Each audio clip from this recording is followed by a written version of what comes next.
Hey everyone, welcome back. Today we're going to be diving into the world of startups. Oh, yeah.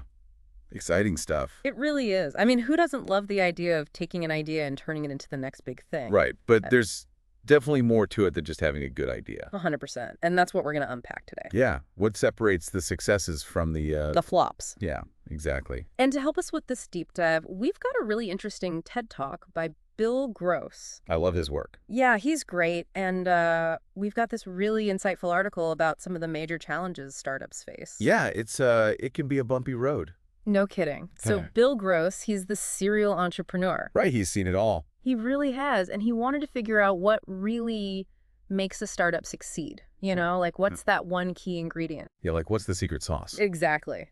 So he analyzed hundreds of companies, looked at 5 key things: the team, the idea itself, the business model, funding, and of course, timing. It's always about timing. Well, that's what's so interesting. So put on your Bill Gross hat for a second. Okay. You're looking at all this data, trying to find that magic bullet. Which one of those 5 factors do you think had the biggest impact? See, I think most people would say the team, right? Yeah, gotta have a good team. Or maybe a truly groundbreaking idea. Makes sense.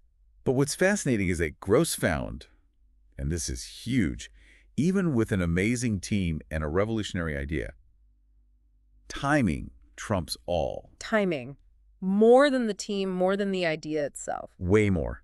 We're talking a significant difference. Okay, now you've got to give me the number. How big of a difference are we talking? Okay, so his research showed that nailing the timing, like getting that perfect launch window, boosted a company's chances of success by 42%. 42%. That's huge. Right. It shows just how critical it is to launch when the market is primed. Wow. So it's like you could have the best product in the world, but if you release it at the wrong time. It's dead in the water. Exactly. Like imagine trying to sell, I don't know, self-driving cars back in the 1950s. Or a social media platform before the internet. Exactly. Total flop. Like trying to sell ice cream in the Arctic. In the middle of winter. Exactly. People laugh, but there's a profound truth there. It makes you think about all those products that were ahead of their time. Right, they just missed that sweet spot. They had the right idea, but the world wasn't ready yet. And by the time the world caught up, someone else had often jumped on that opportunity. That's a good point. So it's not just about being first. It's about being right on time. 100%. Think about Airbnb. Why did they explode in popularity when they did? Because everyone was using their phones to book everything already. Well, that, and think about the timing. The recession hit, people needed extra cash, travelers were looking for more affordable options. It's like all the stars aligned. Exactly. And Airbnb was perfectly positioned to capitalize on that. So they didn't even create the need. They met the need at the perfect moment. Brilliant. Timing is everything. It's like you need the waves and you need to know how to surf. Yeah, you can't control the waves, but you can control... If you're ready to ride them or not. Exactly. But even with perfect timing, building a successful startup... It's not easy. Oh, it's not easy at all. Actually, almost half of all startups fail. Really? Half? Yeah, it's true. It's tough. And even if you do everything right, timing-wise... You're still going to hit roadblocks. 100%. You've got funding, competition, managing growth. Building the right team, which... So important. Hugely important. Okay, so let's break some of those down. Okay. Let's start with funding. The big one. Because it takes money to make money, right? Got it. Yeah. But how do you convince investors to take a chance on you when... You're just starting out. Right. It's like a chicken and egg thing. You need money to get going. Yeah. But investors... But we want to see results. Exactly. They want to see that you're already successful. So how do you break out of that cycle?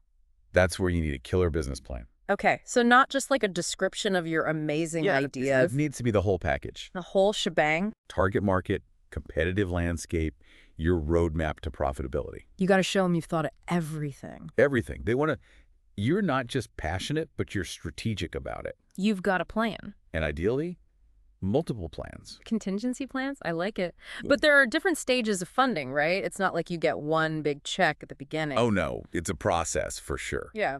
You start small, maybe friends, family. Angel investors. Yeah. That early money is like seed funding. To get the ball rolling. Right. Then as you hit milestones, you can start looking at Series A funding, Series B, and so on. Bigger investors, higher stakes. Exactly. Each round has its own challenges. Yeah. But we can save that for a whole other deep dive. Totally. Okay, so you've got funding. Check. You've got your product. Check. But then you've got to deal with the competition. Ah, yes, the jungle. Because there's always someone else out there trying to do what you're doing. Always. And they might have more money than you. More experience. More brand recognition. So how do you stand out? Right. How do you even get noticed in all that noise? Differentiation. Yeah. What makes you unique? Maybe it's your technology. Maybe it's, Your approach to customer service. yeah. Or maybe you're just hyper-focused on a specific niche market that nobody else is serving. Right. You've got to find your lane. 100%. You find your lane and you own it. So you're not trying to be everything to everyone. You're focusing on being... The best at what you do. Love it.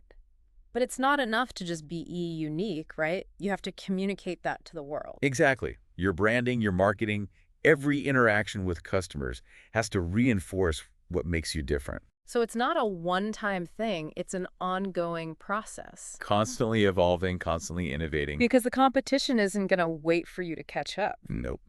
All right, so let's say you're dealing with the competition. You're differentiating yourself, and then... You're growing like crazy. It sounds like a good problem to have. Right. Who doesn't want more customers?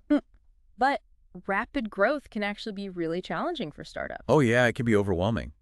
Think about it. Your website crashes because you're getting too much traffic. Your customer service team is swamped. Your production can't keep up with demand. It can be a recipe for disaster if you're not ready. So how do you prepare for that kind of growth? Scalability. Okay, break that down for me. From day one, you need systems and processes that can grow with you. Like having the right size plumbing in your house. Yeah. If your foundation isn't strong enough. The whole thing collapses. Exactly. You need that solid base, and then you need the right team to build on top of it. Which brings us to the team, probably the most important ingredient in all of this. I would say so. We touched on it earlier. But can't overstate it. You're asking people to take a risk on you, to join a small company with big dreams. And no guarantees. Right. So you need people who are talented, obviously. Are also passionate. Resilient, because there are going to be ups and downs. Oh, yeah. Lots of downs. And they have to be excited to be a part of it all. It's like building a family. More than just a team. You're building a tribe, a community. Because when you're working crazy hours, Facing challenges left and right. you got to have that shared passion to get you through. It's the fuel that keeps you going when things get tough. Because when it's more than just a job, Right. you're more likely to go the extra mile. It's amazing how far that shared passion can take you. No kidding. And you know, it's interesting. Yeah. It's like we've uncovered this paradox in the world of startups. Okay. I like where this is going. Because you need that calculated risk-taking. The timing, the business plan. But you also need the passion. the resilience. That almost like a gut feeling. It's that special something that you can't really quantify. You got it. It's like a recipe. You need the right ingredients. But you also need a good chef. Right. Someone who knows how to bring it all together. That's the magic. And that's what I love about these deep dives. Me too. Because we get to look at these successful companies. See what they did. Try to figure out what made them work, you know? And hopefully learn some lessons along the way. Because whether you're thinking about starting your own business... Or even if you're just trying to be more successful at your current job. Totally. These principles apply. 100%. Understanding timing. Building a strong team around you. Being able to adapt when things don't go according to plan. Because they never do. Never. So it's like we're giving you a toolkit. I love that analogy. Not just for startups, but for life. Exactly. So as we wrap up, what's resonating most with you? What's that one big takeaway? I think for me, it's the reminder that success isn't linear. It's not a straight line. So many twists and turns. Detours, roadblocks. You might even have to turn around and go back sometimes. Oh yeah, been there. But it's about having that self-belief. That resilience to keep going even when it's tough. That's what makes all the difference. It's like trading in your roadmap. For a compass, You might not know the exact route. but you know which direction you're headed. Love it. And you know, I always love a good quote. Me. And that Richard Branson one about business needing to be fun and creative, it's just really stuck with me. It's so true. It's easy to get bogged down in the day-to-day. Right. But if you're not enjoying it... What's the point? Exactly. So find that joy. Find that passion. Because that's what's going to fuel you when things get tough. Passion fuels perseverance. Perfectly said. And so as we leave you today, we want to leave you with one final thought. What are you passionate about? What problem are you trying to solve? What change do you want to see in the world? Because you have the power to make it happen. Don't underestimate yourself. This has been awesome. Thanks for joining us. Until next time. Keep exploring, keep innovating, and we'll see you on the next deep dive.